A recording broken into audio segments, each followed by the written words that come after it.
చాలా మంది ఫ్యామిలీస్ లో ఇంట్లో అక్క చెల్లెల్ని కూడా పట్టించుకోరు. కొంతమంది ఇంటికి పిలిచి 1 year కి ఒకసారి వాళ్ళకి ఫుడ్ పెట్టడానికి కూడా ఆలోచిస్తారు. అలాంటి వాళ్ళకి మీరు ఏం చెప్తారన్న? ప్రతి ఫెస్టివల్ కి నేను రమ్మంటాను. మాకు తను వైజాగ్లో ఉంటారు, నేను 100% రావాలి. నేను ఇందాక ఒక మాట చెప్పాను మీకు, మా మదర్ని ఎంతో బాగా చూసుకున్నవారు మా ఫాదర్. ఇప్పుడు ఆ బెట్టే నాకు వచ్చింది. ఎందుకంటే ఇంట్లో వాళ్ళు మాట్లాడే విధానం కానివ్వండి, ఏదైనా వాళ్ళు పెరిగే ఆ సరౌండింగ్స్ లోని అదే ఇప్పుడు నాకు వచ్చి, ఇప్పుడు అదే నేను వైఫ్తో ఆశతో కానీ పిల్లలతో కానీ ఫ్యామిలీ అటాచ్మెంట్ బాండింగ్ అది 100% మా ఫాదర్ నుంచే నాకు వచ్చింది. అది యాక్చువల్లీ అక్కడి నుంచే నేను నేర్చుకున్నాను. వాళ్ళు హ్యాపీగా ఉండాలి. ఫస్ట్ ఆఫ్ ఆల్ నేను ఏదైనా కొంటాను, నా బట్టలని మా లాషాయిగా ఉంటుంది, నేను కొనుక్కోను. మీరు అందరికీ కొంటారు, మీకు ఎందుకు కొనుక్కోరు అని అంటుంది. మీరు హ్యాపీగా ఉంటే నేను హ్యాపీగా ఉన్నట్లే.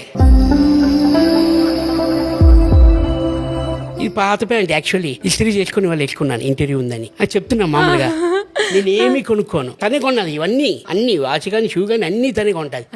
మీ లైఫ్ మొత్తం మీ ఫ్యామిలీనే. నాకు అదే ఇంపార్టెంట్. ఫస్ట్ మా ఫ్యామిలీ హ్యాపీగా ఉంటే నేను హ్యాపీగా ఉంటాను.